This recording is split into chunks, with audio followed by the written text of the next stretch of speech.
자, 다음은 금리 관련 소식입니다. 제롬 파월 연준 의장이 금리 인상 빅스텝을 계속 유지할 것이다 이렇게 공개적으로 언급을 했네요. 예, 그렇죠. 어제 월스트리트 저널이 주최한 한 컨퍼런스에 참석한 이 제롬 파월 의장 강한 발언을 했습니다. 필요하다면 중립금리를 넘어서는 것을 망설이지 않겠다. 이런 얘기를 했고요. 6월과 7월에 빅스텝이 테이블 위에 있다. 이미 5월 FOMC 정례회의는 끝났잖아요. 네. 그러니까 다음 FOMC 정례회의가 6월과 7월에 이제 열리는데 그 빅스텝이 테이블 위에 있다. 그러니까 빅스텝을 할 수 있다는 얘기를 했고요. 물가를 안정화시키는 과정에서 일부 고통이 있을 수 있다. 그래서 고통이 있을 수 있다는 말을 또 꺼냈습니다. 그리고 다소 부드러운 착륙으로 향하는 길이 있다. 그렇지만 그러니까 고통이 있겠지만 그래도 연착륙으로 갈 수 있는 길이 있다. 이런 여러 가지 좀 굉장히 의미심장한 발언들을 많이 쏟아내서 좀 관심을 집중시키고 있습니다. 네, 이 사실 한마디 한마디가 굉장한 영향력을 그렇죠. 끼치는데 그렇다면 구체적으로 어떤 부분들이 의미 있는 발언이라고 볼 수 있겠습니까? 예, 이 굉장히 의미 있는 발언들을 많이 했어요. 근데 하나하나 살펴보면 일단 6월과 7월에 빅스텝이 테이블 위에 있다고 언급한 부분입니다. 그 아시다시피 항상 연방준비제도는 FOMC 연방공개시장위원회 정례회의를 통해서 금리를 인상하지 않습니까? 맞습니다. 근데 FOMC 정례회의는 1년에 8번이 열립니다. 매년 1월과 3월, 5월, 6월, 7월, 9월, 11월, 12월 이렇게 8번이 열리게 되는데 이미 3번은 열렸죠. 1월과 3월, 5월 열렸고 이제 남은 게 5번입니다. 그래서 이 남은 5번의 회의 중에 이제 6월 회의가 다음이고 그 다음이 이제 7월입니다.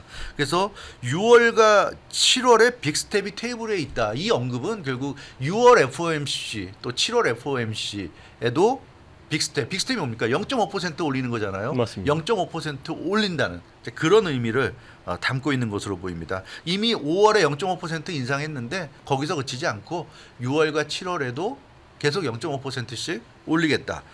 그런 얘기가 될 것 같고요. 그리고 물가 안정화 과정에서 일부 고통이 있을 수 있다. 이 표현 매우 중요한 표현입니다. 그러니까 물가를 안정화하는 과정이라는 건 결국 금리 인상이고 긴축, 그러니까 양적 긴축인데 그 과정에서 이제 일부 고통이 있을 수 있다. 일부 고통은 뭡니까? 결국 경기 침체잖아요. 경기 침체인데 불경기. 근데 제롬 파월 의장은 경기 침체가 오더라도 금리 인상을 계속하겠다는 의지를 분명히 한 것으로 해석이 지금 되고 있습니다. 그래서 물가 안정화. 연준의 목표치는 2%대입니다. 물가가 2%대에 머무는 게 가장 이상적이라고 보고 있는데 지금 소비자 물가가 지금 8.3% 정도지 않습니까? 네. 그러니까 엄청나게 높은 거죠. 그래서 그 물가가 2%대까지 내려올 때까지 계속 금리 인상을 하겠다는 굉장히 강경한 발언이라고 할 수가 있겠습니다. 네, 그리고 그 발언 내용 가운데 중립금리 넘어서는 것을 망설이지 않겠다라고 말한 부분도 있거든요. 네. 이 부분도 대단히 중요한 부분 아니겠습니까? 맞습니다. 중립금리라는 것은 이제 경제를 위축시키지도 않고 부양시키지도 않는 금리라는 의미입니다. 그런 예. 의미에서 중립이라는 얘기죠. 그러니까 너무 경제가 좀 어려워 보이면 부양시키고 지금처럼 이렇게 인플레이션이 너무 높으면 이제 경기를 좀 떨어뜨리는 경제를 위축시키는 이런 정책을 펴는데 그 이도저도 아닌 딱 그 중간쯤에 가는 그 정도의 금리를 목표로 한다는 얘기입니다. 그래서 이 연방준비제도는 물가 상승률이 가장 이상적인 것이 이제 연 2%로 보고 있는데 중립금리를 2%에서 3% 사이, 그러니까 물가가 2%, 중립금리는 2%에서 3% 사이 정도로 보고 있어요. 그 정도면 금리가 그 정도면 경기 부양도 아니고 긴축도 아니고 딱 어중간한 상황이라는 거죠. 근데 제롬 파웰 의장이 뭐라고 그랬습니까? 중립금리를 넘어서는 것을 망설이지 않겠다. 근데 중립금리가 2%에서 3%, 그러니까 3% 정도라고 본다면 3%를 넘어서는 것을 망설이지 않겠다는 얘기입니다. 그러니까 이 얘기의 의미는 금리 인상을 3% 이상 금리가 올라갈 때까지 계속하겠다는 얘기예요. 그 의미입니다. 그래서 중립금리를 넘어설 수 있다는 발언은 3% 이상 금리를 올리겠다는 것을 공개적으로 천명한 것으로 지금 전문가들은 보고 있습니다. 현재 기준금리가 얼마입니까? 3월에 0.25%가 올랐고 5월에 0.5%가 올랐기 때문에 합쳐서 0.75%입니다. 그런데 앞으로 최소한 2.25% 이상을 이제 올리겠다는 그런 신호를 보낸 것으로 해석이 되고 있고요. 그런데 이미 인플레이션이 그 8%를 넘어선 상황인데 기준금리가 0.75%니까 너무 불균형하잖아요. 그렇기 그렇죠. 때문에 속도전을 벌여서 되도록 빠른 기간 안에 기준금리를 올리는 게 연방준비제도의 목표라고 할 수가 있겠습니다.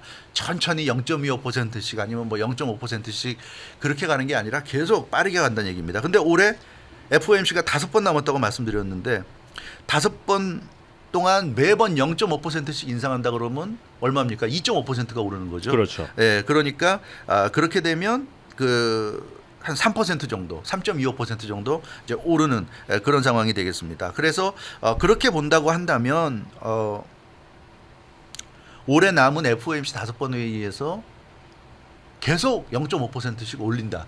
그렇게 볼 수 있다는 거죠. 전부 다 계속 빅스텝을 밟아간다는 얘기고. 근데 그렇게 해도 3.25% 정도 될 거란 말이에요. 근데 그러니까 이것은 어떻게 보면 간신히 중립금리를 넘어서는 정도인데 이거 가지고 과연 괜찮을 것인가? 그렇게 본다면 한두 번은 0.75%포인트 이상 자이언트 스텝을 밟을 수도 있다. 그래야 이제 제롬 파월 연준 의장이 얘기한 중립금리를 넘어서는 것을 망설이지 않겠다는 그런 의미와도 좀 일맥상통한다고 볼 수도 있을 것 같아요. 그런 면에서 명확하게 얘기한 건 아니지만 한두 번 정도는 0.75%포인트 인상이 이루어질 수도 있겠다 보여집니다. 근데 여기서 이제 변수가 하나 있죠. 변수라는 건 이제 인플레이션입니다.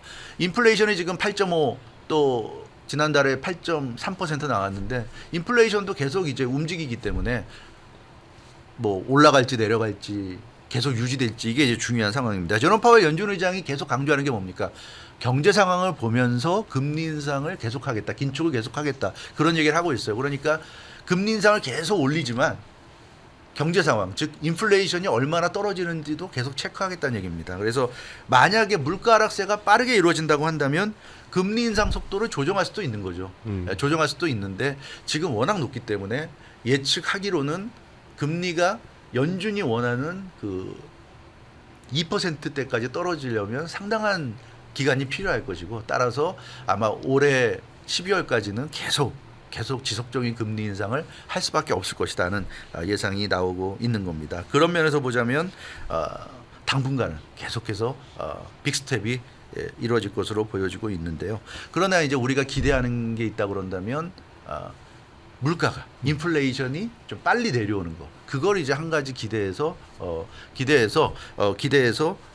우리가 이 금리 인상을 조절을 좀 하는 상황도 우리가 좀 기대해 볼 수 있을 것 같습니다. 그렇게 보자면 6월이나 7월에는 분명히 0.5% 인상을 하고 아마 제롬 파월 의장도 그런 생각을 할 것 같아요. 6월, 7월 계속 빅스텝을 하고 6월, 7월 동안에 좀 인플레이션이 뭐 7%대, 6%대 이런 식으로 좀 확실히 떨어지는 모습을 보여준다면 그 뒤에 9월이나 11월에 인상할 때는 좀 조절을 할 수 있지 않을까. 지금 경기 침체에 대한 우려도 있으니까 그때 뭐 한 0.25% 정도로 좀 조절할 수도 있지 않을까 이런 아마 기대를 파월 의장 본인도 하는 것 같은데요. 그러니까 그거는 누구도 알 수 없다 지금으로서는. 인플레이션이 좀 떨어지는지 이게 굉장히 좀 변수가 될 것 같습니다. 지켜봐야 되겠네요. 지켜봐야 될 것 같습니다. 네, 알겠습니다. 네. 감사합니다. 네. 주영석 기자였습니다.